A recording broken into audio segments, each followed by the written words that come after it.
Sting.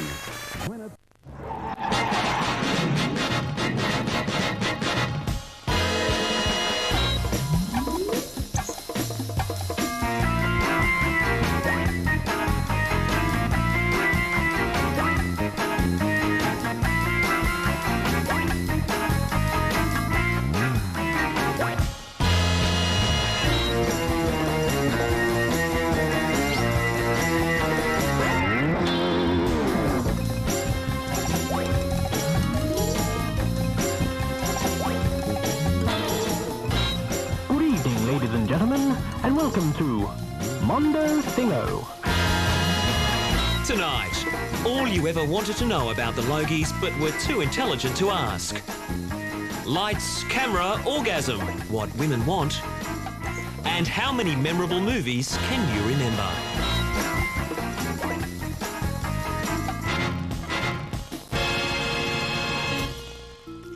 Hello and welcome to Mondo Thingo, the show that knows that Paris and Nicky Hilton are really just the Olsen twins with an eating disorder. And television's night of nights, the Logies, is almost upon us. I was told not to frock up this evening, or words like that, but I'm going to anyway because I can barely contain my excitement. But first we venture into the world of celebrities with a big butterfly net to see who we can grab and pin to the wall. American Idol rejected him, and that's all it took to make William Hung a star. Ricky Martin, eat your heart out. William has the kind of animal magnetism we haven't seen since the raw early days of the Teletubbies. But he wants to give his audience more. Whenever I perform, I try to touch my audience. I really want to get it out there, and people can feel it. People are all into it, one way or the other. With a fast tempo song like She Bangs, then I definitely want to get the crowd into it and cheering, going crazy. Channel 7's Pop Stars Live is now Pop Stars Barely Alive. After a painfully one-sided battle with American Idol on 10, it's been retired to a low-key Saturday night time slot. 7 management blames judging that was too nice. So exit encouraging and supportive judge Christine Arnoux. Obviously, 7 would like to find nastier judges, but Robert Mugabe and Saddam Hussein aren't returning their calls. Models are just getting younger and younger, aren't they? Then again, this is a new fashion collection for little girls. And obviously, you couldn't just get some unknown fashion designer to come up with this stuff. I'm a very famous fashion designer, and I've designed a very special capsule collection called Julia MacDonald for Barbie. And with all that red food colouring, things could get a little bit wild at the after-show party. Psychedelic Aussie pop rockers the Sleepy Jackson are back with a new vocational calling, literally. With the band, we want to try and look at it as being a bit more profound and a bit more like a ministry opposed to a bunch of guys playing rock and roll for, you know, people that like going to the pub to get laid, whatever. Admirable sentiments, but that public speaking course didn't really pay off, did it? Guess who's going to the Logies? Oh, I reckon Eddie Maguire will be a dead cert. Yeah, and they couldn't keep Kerry Ann out of there with a pack of Rottweilers. Out of the 3 of us, guess who's going to the Logies? You. You cannot get a Logies ticket for love or money right now. They are the quote-unquote hottest tickets in town. Well, they say that. What? They say that, but everybody knows that Molly Meldrum is always at the front scalping as many tickets as you want, right up to showtime. That's how Sam Newman keeps getting in. The really hot ticket in town at the moment is the ABC after party. There's an ABC after party?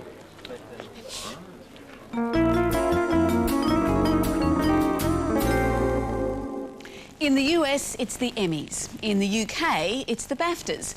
And unless you've been living under a really unglamorous rock, you'll know that our own version, the Logies, is just a stroll down the red carpet away. There are so many legends attached to the Logies, like the one that says if you rub a gold one, Ray Martin appears and grants you 3 wishes, which is actually true. Then there's the one about most of the awards being voted for by the readers of TV Week, meaning the fate of every Logie hopeful is in the hands of people who don't realise they can get their TV guides in the newspaper for free. Incredibly, that one's true as well. In a minute, we'll be talking to Anthony Dever, the man who created the Fugly Awards, which are like the anti-Logies. But first, Mondo cheat notes with the Logies lowdown, so that on the big night, you'll waste 3 hours of your life in a more informed way.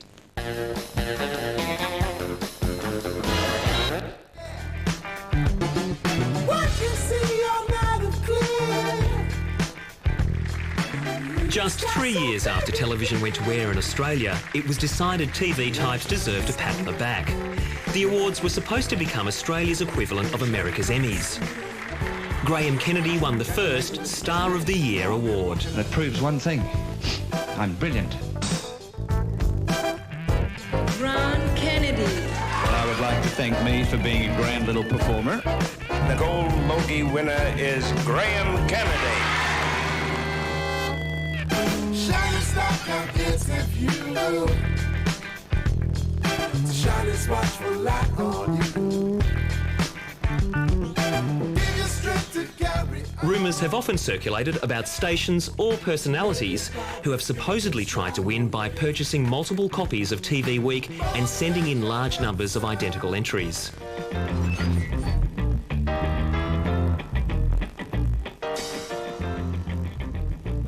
Tonight it is one. You're sober tonight. And thank you, my agent. In 1973, visiting overseas star Michael Cole was drunk and caused a stir. God bless you people, really. I'll walk with God. Oh, shit. Then there was the Muhammad Ali incident. I like the boy.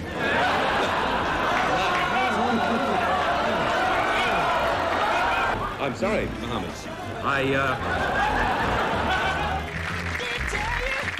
Other hosts have tried to live up to his standards, some stepping up to the plate and some missing the mark.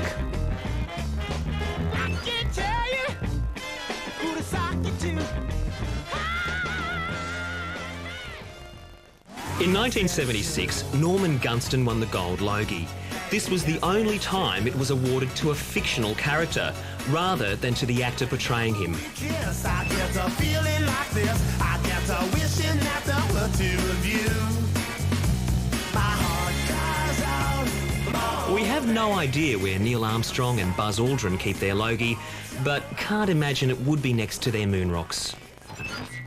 Hey now, you're an all-star. Get your game on, go play.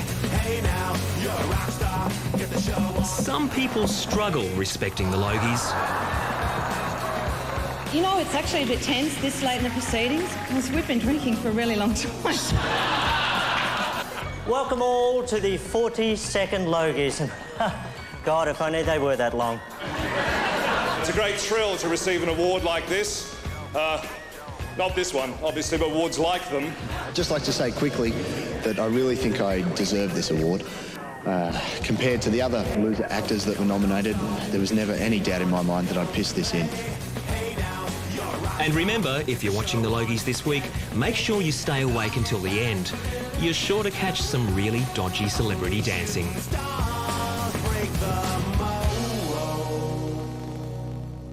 Ah, so many happy memories. But if you think the Logie Awards are the last word on Australian television, time to get acquainted with the Fugly Awards. Now, the Fuglies have been created by a man who loves bad Australian television so much, he wants to reward the people who create it. So, Fuglies organiser Anthony Dever, welcome to Mondo Thingo. Thanks, Amanda. Thanks for having me on and help spread the word. Spread the word. What's your favourite moment of the Logies? Oh, when they do those big, dodgy pan shots of the audience and you see a Home and Away star or McLeod's daughter star dancing or doing a big TV Week smile at the camera looking for attention. Oh, I'll look out for that. So, Anthony, what are the Fuglies? The Fuglies are the humorous and sarcastic alternative of the Logies that I created a couple of years ago, just to sort of honour the worst of what's been on television over the last 12 months, and also sort of highlight some of the good things in Aussie TV with some fun and meaningful categories. What's wrong with the Logies, you think? What's wrong with the Logies? The Logies themselves, they're 3 hours too long. There's too much backslapping, there's too much self-indulgence, Jane Edna-Everidge, lovely to see you, ma'am. It's lovely to see you again. So what are some of the categories that you've got and what are some of the more unusual ones? Like worst TV show, worst male TV personality. We've also got most biased sporting commentator, most overexposed TV personality. We've also got some good categories like most underacknowledged TV show and most underacknowledged TV personality. And also we've got our token categories, which are best reality TV show of 2003 from the general population, and also biggest blubbering male on reality TV in 2003. Anthony, we're very excited. I believe you have something exclusive to announce to the Mondo Thingo viewers. We're proud to announce that Daniel Saxon Small was the winner. I knew he could do it. Oh. 47% of the vote. But the problem I had last week was only delayed by a week, so... Oh, look at little Saxon. Everyone in the house has cried, except for Kim. Goodness me. And some of your other categories, like, I like this one, most spankable female TV personality. Yeah, it's was they been nominated? Come on. Oh, I'm sorry. And why not? I'm sorry, Amanda. We don't actually have nominations. It's up to the voters themselves. So. Well, no, I accept that. And is being spankable a good or a bad thing? Oh, being spankable is a very good thing. And who... Oh, you can't tell us. Who's won in the past years? In the past years. Last year was won by Tony Perrin from Channel 9's Funniest Home Videos. Fair enough. How do you keep this on? Hollywood tape, baby. Hollywood tape all the way. Hollywood tape is my best friend. And the year before that was Sammy Lucas from The Today Show. Okay. So there's some pretty tough competition up there. I can see that. If you do some campaigning, maybe next time, Amanda. Maybe. How do people vote? For example, if I should be most spankable TV personality, how do people vote? We've made it as independent as possible. We're not aligned with any magazine. You don't have to buy a magazine. You don't have to ring up a 1-900 number. You just have to jump onto our website, click on the big thing that says Vote Now. Vote, go through the categories, you vote there, vote for who you want to be the worst TV show, most spankable female, go through all the categories, fill out the ones you want, and that's it. That's it? Yeah, we tally up the votes, do some sort of analysis of them, clear out all the ones that we can obviously see have come from the same source, obviously the repeated votes, to try to keep the data as integrity as high as possible, and yeah, and then announce the winners on Friday the 16th, 2 days before the Logies. Well, you're going from strength to strength. Do you think you'll take over from the Logies? Well, we had 25,000 votes last year. This year we look like we're going to just surpass that, maybe around 27,000. I've heard from the CNN guys, originally they tried to rig the Logies one year, and I think their figures were around 50, 60,000 is what the Logies get. So yeah, hopefully one day we can surpass them. Oh, what an exciting time for Australian television. Oh, First the Fuglies, then the Logies. Yeah. It's a big week. Oh, it certainly is. Thanks for coming in. Thank you very much, Amanda. Are you a bloke who can never find just the right card to smooth things over after your lady love flies off the handle? Well, a Canadian beer company has come up with some greeting cards for the average male that just might help. Like this one.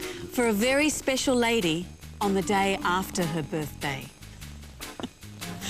Or this one. On second thought, no, I don't think your girlfriend is pretty. How about this? Let's make February 15th our Valentine's Day. And you can clear up a very simple misunderstanding with this delightful card. I meant fat with a PH, like the kids say. Oh dear. And like all good greeting cards, there's a heartfelt message on the inside, like this one. Happy belated anniversary. Honey, I'm so sorry I forgot our anniversary. I guess it just slipped my mind. But sometimes love's like that. Here's $20, knock yourself out. Oh, shucks, I'm getting all misty. Now, here's another thoughtful present for the girls. The Clio male centrefold is back. In the 70s, it was a staple of women's entertainment, often with a staple covering the entertainment. And it's returned at a time when more and more women are getting their fancies tickled by female-style erotica or chick porn. So tonight we ask the question, what do women want?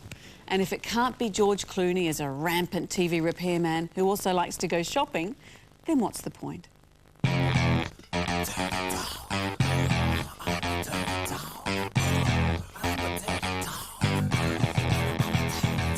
I mean, traditionally people have considered pornography was only a male domain because supposedly women aren't visually stimulated, but you've got to remember we're a generation that's been brought up on television. I think women want to see an adult movie that makes them feel good about their sexuality, that inspires them. Gone is the time when porn was the domain of dirty old men and teenage boys. Today, adult entertainment is easily accessible, borderline respectable, and women are producing it. This month, Clio magazine brought back an icon of female erotica, its male centrefold. Once a standout feature, it hasn't been part of the magazine for 20 years. I decided to bring the centrefold back because of reader feedback. To be really honest, it's what the girls want. They want to see nude guys. And if the readers want flesh, well, they might get slightly more than they bargained for, with love-handled radio DJ Carl Sanderlands. Women just don't want that muscly model guy. So we chose him because he's funny and he's got a scruffy sexiness about him that really appeals. Yes, look, that sounds more than reasonable. But any other thoughts on the subject? Whether women just want to see celebrities naked or whether they want to see hot celebrities naked is a different thing. If you offered me George Clooney naked or Kyle Sandilands naked, I know who I'd choose. And so do I. Sorry, Kyle. But celebrities aside, female demand for adult erotica in all its shapes and sizes, not that size is important, is higher now than it's ever been. Over the past 30 years, porn has gradually opened up to female audiences more. In the 70s, we had the porno chic era of deep throat, and it became kind of cool in the sexual liberation era for couples to go and see porn in the cinema. Then in the 80s, home video took off, so there was the idea of looking at porn in your own home, and it was kind of safe and anonymous, and most importantly, the internet has made it a lot easier for women to explore what's available in porn. Break me off a little piece of something. But as quantity went up, the quality went down, convincing some women that if they wanted to watch quality erotica, they'd have to make it themselves. There's a generation of women who were porn stars in the 70s, in that high-budget production era, who are now making porn themselves, and they are making it very much as a product of their own feminism and their own experience in the porn industry. I was actually living in San Francisco and doing a lot of underground theater and singing in jazz clubs, and I always say I needed something to support my art habit, and so I got into adult movies around the Boogie Nights era, when it was sort of big budget, 35 millimeter, kind of more of an underground renegade scene. I started making my femme line in 1984 because at that time the women's movement, I felt, had empowered women to start looking for something that reflected their sexuality. And Candida's porn is different. Seduction plays a big part. There's a storyline. She develops her characters. Super sleuth, have you cracked the case yet? No, it's probably nothing. And there's flowers in the bedroom.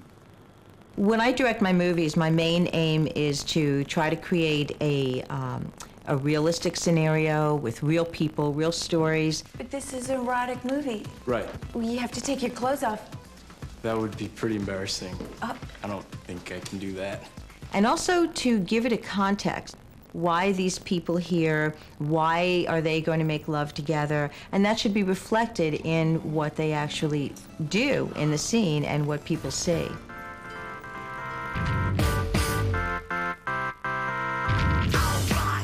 I think one of the main differences between the Australian and the American industry is that Australia is very much a cottage industry where pornography is concerned. So Anna Brownfield, a Melbourne-based director, had to self-fund her first erotic film. Well, in The Money Shot, we were constrained by the fact that it was an ultra-low budget, no-budget film. In terms of what we wanted to get aesthetically, it probably wasn't as good as what I would like it to be. Despite these limitations, Anna will continue to direct because she feels there is a demand for erotica made by women. A lot of couples as well have particularly been in touch with me because they do want to see something different that they're not getting from mainstream. So whether a Koi magazine centrefold or something more hardcore, women want adult entertainment, but with a chick twist. People who run sex shops for women can't keep up with the demand, can't get enough for women audiences. So only time will tell, I guess, whether the market can actually make stuff that satisfies the consumer. George, about the ABC After Logie's party, apparently I am invited, but my hand-delivered invitation got lost in the mail or something. Well, look, I think you're going to have a terrific time. Apparently David Marr does a wonderful nutbush. Look, I know this is going to sound silly, but there's just... I've never been in a room with a real Logie, like an actual Logie. And you're worried about how you're going to react? Yeah. Don't worry, because why do you think people get so legless at the Logies? A Logie is a really scary thing, but we can introduce you to one before you go. Shirley, the emergency Logie, please. Coming. You'd be amazed how handy it can be. Oh, my God. This is it. Are you ready to meet your first Logie? Yeah. Can I have another look? Somehow it seems more awe-inspiring when Daryl Summers is holding one. That was Daryl's great gift. OK, I'm fine now. Thanks. Hunter S. Thompson once wrote, "When the going gets weird, the weird turn pro," which pretty much describes the career path of screenwriter Charlie Kaufman, the brain behind Being John Malkovich and Adaptation. His latest creation is Eternal Sunshine of the Spotless Mind, which sounds like an exciting new dishwashing detergent, but it's actually a movie. Jim Carrey and Kate Winslet play a couple who want to have their relationship memories wiped, which is one of the few medical procedures Liza and David didn't undergo during their doomed marriage. So tonight in Mondo Movies, we look at Eternal Sunshine of the Spotless Mind and some other unforgettable films about memories. In fact, I was so impressed with Eternal Sunshine, I had all my bad memories erased. Great link, Amanda. Terrific. What? Who are you? What do you want? Charlie Kaufman is one of the few Hollywood screenwriters whose writing has made them stars. And his latest project, Eternal Sunshine of the Spotless Mind, is another success. I'm Clementine, by the way. I'm Joel. Joel arranges to have every memory of his ex-girlfriend, Clementine, Kate Winslet, erased from his brain. She has also had him erased. Is there any risk of brain damage? Technically, the procedure is brain damage, but it's on a par with a night of heavy drinking. Nothing you'll miss. But while Joel is being stripped of his beloved Clementine, he attempts to escape the procedure. Great idea. Here. Okay. Well, that's working like gangbusters. Kaufman's unique, even eccentric storytelling gift has turned the familiar memory loss theme into something special. This film offers an engaging puzzle for the head and a sweet tonic for the heart. A must-see. I want my mommy. This is sort of warped. Rewind 62 years to the first major film on the memory loss topic, Random Harvest, featuring Ronald Colman as a shell-shocked World War I veteran who's lost his memory. He's not your son, then? No. I'm sorry. Showgirl Greer Garson takes home the charming amnesiac and they marry. But Coleman is hit by a car, regaining the memory of his old life but losing the memory of his new love, Garson. Those 3 years are a complete blank to me. Forsaken, Garson takes a job as his secretary, hoping he'll remember her. An exquisite love story, but keep the tissues handy. I'm being married, Miss Hanson. And distinctive Aussie director, Alex Proyas, gives the memory loss template a film noir overhaul in his thriller Dark City. This city, everyone in it is their experiment. They mix and match our memories as they see fit. Rufus Sewell plays amnesiac John Murdoch, whose search for his past is hampered by a troupe of weird, bald men who can stop time and alter reality. These men also want him dead. What is happening here? Why is everyone asleep? Dark City is surreal, enigmatic, sullen and dazzlingly visual. Well worth a look. And more recently, David Lynch sent us on a skewed reality roller coaster ride with the feature that put him back on the map, Mulholland Drive. It begins with a car crash involving slinky brunette Laura Harring. I don't know who I am. What do you mean? You're Rita. No, I'm not. But all this is just a dream, manufactured by her girlfriend Diane, who is also the character Betty. Probably. Now you got me scared. Confusion has never been more sexy or more tantalising. This is a film where you just enjoy the ride. And turning the memory loss movie into an intense logic game is director Christopher Nolan's breakthrough film, Memento. Oh, where am I? Guy Pearce plays Leonard, a man searching for his wife's killer, and his story unfolds in reverse. You say we talked before? I don't remember that. Yeah, but it's not amnesia.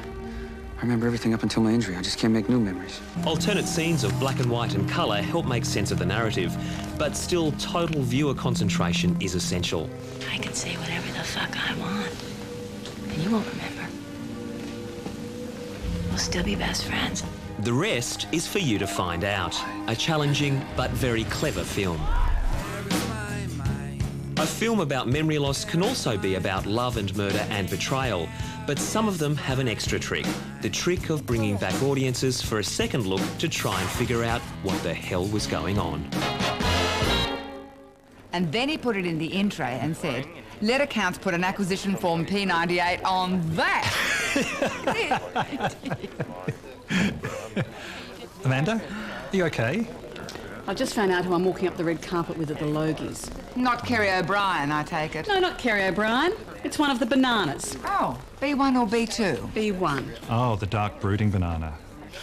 I finally get to walk up the red carpet at the Logies, and it's with a banana. Oh, look on the bright side, Amanda. He'll be in yellow, so you know not to wear purple. Thank you, Shirley. You always know exactly the right thing to say. He does have appeal.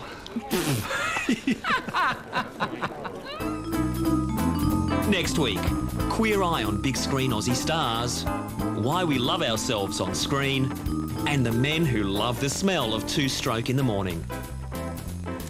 We're almost at the end of another show, so please consider our neighbours and leave quietly. But before you go, an extra little something. Now, dedicated viewers will remember our story about canine freestyle or doggy dancing. It's a form of obedience training where dog lovers teach their best friends to become their dancing partners. Though, of course, they'd never teach them the lambada, because in most states it's still the forbidden dance. And on the international scene, the US has produced its first doggy dancing superstars, Carolyn and her dog Rookie. Well, tonight we have a tape of their interpretation of You're the One That I Want from Greece.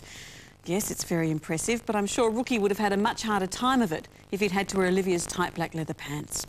And if you're interested in seeing more doggy dancing, I believe Christina Aguilera has a new video clip out soon. Bye for now. I got chills.